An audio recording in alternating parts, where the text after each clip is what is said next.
Hello students, कैसे हैं आप? होप आप अच्छे होंगे, एंजॉय कर रहे होंगे। तो आज हम डिस्कस करने वाले हैं स्कैटरिंग ऑफ लाइट के बारे में। ठीक है, स्कैटरिंग ऑफ लाइट में हम टिंडल इफेक्ट और colour of clear sky is blue कि क्यों स्काई का कलर जो है वो ब्लू होता है, और टिंडल इफेक्ट के बारे में इसमें हम डिस्कस करेंगे। तो स्कैटरिंग में देखो, सबसे पहले आपको स्कैटरिंग समझनी पड़ेगी कि स्कैटरिंग होती क्या है। ठीक है, इसमें बहुत सारे ऐसे फिनोमिना होते हैं जो स्कैटरिंग के कारण जो वो होते हैं। तो स्कैटरिंग बेसिकली क्या होता है कि जैसे ये पार्टिकल है, जैसे आपने एक पार्टिकल के बारे में अगर हम डिस्कस करेंगे ना, तो ये जो स्कैटरिंग करता है लाइट की, जैसे आपने पढ़ा था ना कि जैसे रे ऑफ लाइट अगर पड़ती है तो वो रिफ्लेक्ट हो जाती है, इस तरह से वो रिफ्लेक्ट हो जाती है। बट इन केस ऑफ जो पार्टिकल्स होते हैं उसमें जो लाइट होती है वो स्कैटर्ड कैसी होती है? वो स्कैटर्ड हो जाती है यहाँ पे, चारों साइड को जो है यहाँ पे स्कैटर्ड जो वो हो जाती है। ये यहाँ पे हमें थोड़ा सा समझना पड़ेगा कि स्कैटरिंग जो वो इस तरह से होती है। जैसे हमने अगर हम ट्रू सोल्यूशन में देखते हैं, ट्रू सोल्यूशन अगर हम लेते हैं तो वहाँ पे स्कैटरिंग जो वो नहीं होती है। ठीक है, वहाँ पे जो पाथ है लाइट का वो आपको विजिबल नहीं हो पाता है।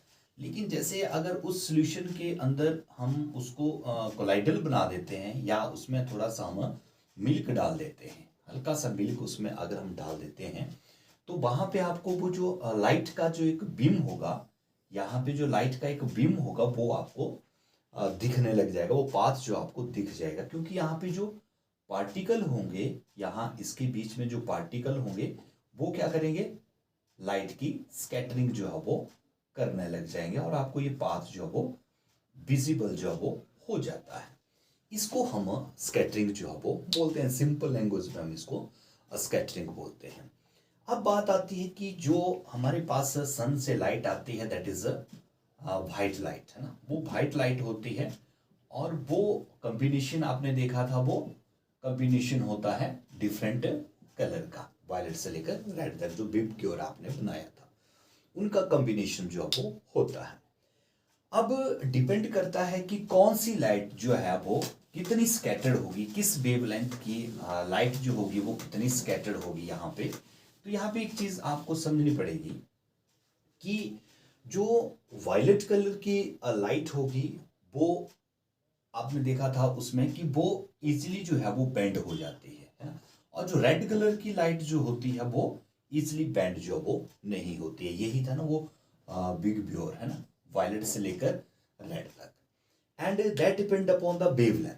वो वेवलेंथ के ऊपर भी निर्भर करते हैं, क्योंकि वायलेट कलर की जो वेवलेंथ है वो कम होती है। वेवलेंथ मतलब जो तरंग है उसकी एक लेंथ, उसकी एक लंबाई, जिसको हम बोलते हैं वेवलेंथ। तो यहाँ रेड कलर की जो वेवलेंथ होती है वो ज्यादा होती है, और वायलेट की जो है वो वेवलेंथ कम होती है ना। तो यहाँ पे आपने टिंडल इफेक्ट के बारे में पढ़ा था। टिंडल इफेक्ट जो शो करता है, जैसे मैंने आपको मिल्क में बताया, वो शो करता है।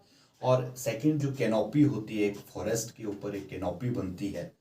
जैसे फॉरेस्ट है तो उसके ऊपर से अगर हम देखते हैं तो आपको बीच में कहीं पे अर्थ के ऊपर, लैंड के ऊपर, वहाँ पे आपको धूप दिखती है, कहीं पे वो छाया दिखती है ना। तो छाया क्यों दिखती है? क्योंकि वहाँ पे जो सन की जो लाइट होती है, दैट इज वो एब्जॉर्ब कर ली जाती है, वो पकड़ ली जाती है। किसके द्वारा? जो प्लांट की कैनोपी होती है, प्लांट का जो ऊपर का हिस्सा होता है उसके द्वारा वो पकड़ ली जाती है। और यही केस आप देखते हैं, जैसे आप अपने रूम में से एक इस तरह से एक स्लिट निकलता है, अगर आपके छत से एक छेद होता है, उसमें से जो लाइट आती है, तो वो लाइट आपको बिल्कुल विजिबल हो जाती है due to these fine particles. वहां पे छोटे छोटे धूल मिट्टी के कण जो होते हैं, और उनसे लाइट स्कैटर्ड हो जाती है, और इसी कारण जो है आप उसको देख पाते हैं। यही टिंडल इफेक्ट था। और यही जो आपको मैंने सेकंड एग्जांपल जो होता है, जो आपके कमरे में लाइट जो कहीं से आ रही है, तो उसमें आपको डस्ट पार्टिकल कहीं ना कहीं दिख जाते हैं, और वो लाइट जो उसका रास्ता होता है वो विजिबल आपको हो जाता है ना। अब यहाँ पे जो बड़ी इंपॉर्टेंट चीज है, आपको समझने वाली चीज है, जो मैंने आपको बिग ब्योर में आपको समझा रहा था, कि अगर तो फाइन पार्टिकल्स है, बहुत फाइन पार्टिकल्स है, तो वहां पे ब्लू लाइट जो होगी वो स्कैटर्ड होगी। ठीक है, ब्लू लाइट जो है वो स्कैटर्ड हो जाएगी। कम वेवलेंथ वाली, है ना। और अगर लार्ज पार्टिकल हैं, लार्ज पार्टिकल अगर हैं एटमॉस्फेयर में, एनवायरनमेंट में लार्ज पार्टिकल्स हैं, तो वहां पे उससे ज़्यादा जो लॉन्ग वेवलेंथ होगी, है ना, लॉन्ग वेवलेंथ वाली जो लाइट होगी वो स्कैटर्ड होगी, मीन्स रेड, है ना, या ब्लू से आगे जो भी है वो जो है वहां पे स्कैटर्ड होगी। और अगर बहुत ही ज़्यादा लार्ज पार्टिकल है, अनफ पार्टिकल है, अनफ लार्ज पार्टिकल है, मतलब लार्ज पार्टिकल से भी ज़्यादा लार्ज हैं, अनफ लार्ज हैं वो, तो वहां पे आप देखते हैं कि वहां पे आपको व्हाइट लाइट ही आपको दिखती है, ठीक है, अगर वहां पे बड़े पार्टिकल जो वो होते हैं। अब क्वेश्चन आता है यहाँ पे, इस चीज को आपने ध्यान में रखना और यहां से आपको क्लियर होगा colour of clear sky is blue. तो कलर जो होगा स्काई का वो ब्लू क्यों दिखता है आपको, वो तो आपको सीधा पता लग गया होगा कि वहां पे ब्लू लाइट जो है वो स्कैटर्ड होती है। अब सेकंड जो इसका आंसर आपको मिल जाएगा कि वहां पे फाइन पार्टिकल्स होते हैं, ठीक है, इसलिए ब्लू लाइट जो है वो स्कैटर्ड हो जाती है। तो सिंपल सी बात है कि फाइन पार्टिकल्स हैं, फाइन पार्टिकल्स होने की वजह से इन्वायरमेंट के अंदर कौन सी ब्लू लाइट जो है वो स्कैटर्ड होती है, कम वेवलेंथ की लाइट जो वहां पे स्कैटर्ड होती है। क्योंकि आपको पता है जो रेड कलर की जो वेवलेंथ होती है, रेड कलर की जो वेवलेंथ है दैट इज 1 टाइम्स मोर, जो वेवलेंथ होती है रेड कलर की वो 1.8 टाइम्स मोर होती है as comparison to blue colour, है ना। ब्लू कलर की जो वेवलेंथ होती है उससे रेड कलर की जो वेवलेंथ होती है वो 1 टाइम्स मोर जो वो होती है। तो यहाँ पे फाइन पार्टिकल्स हैं, लार्ज पार्टिकल्स यहाँ पे नहीं है। तो फाइन पार्टिकल्स होने की वजह से क्या होता है कि ब्लू लाइट ही स्कैटर्ड वहां पे हो पाती है, और इसी स्कैटरिंग के कारण आपको जो कलर है स्काई का, क्लियर स्काई की बात कर रहे हैं हम, ना बादल ना हो, क्लियर स्काई की बात करें तो वो ब्लू जो वो होता है ना। अब देखो अगर एटमॉस्फेयर नहीं होता है, अगर एटमॉस्फेयर नहीं होगा तो दैट मीन्स, एटमॉस्फेयर नहीं होगा मीन्स वहां पे कोई पार्टिकल्स नहीं होंगे, कोई धूल मिट्टी के कण नहीं होंगे, वहां गैसेस के पार्टिकल्स नहीं होंगे, वहां पे वाटर ड्रॉपलेट्स नहीं होंगी, तो means there is no scattering, वहां पे स्कैटरिंग जो है वो नहीं होगी।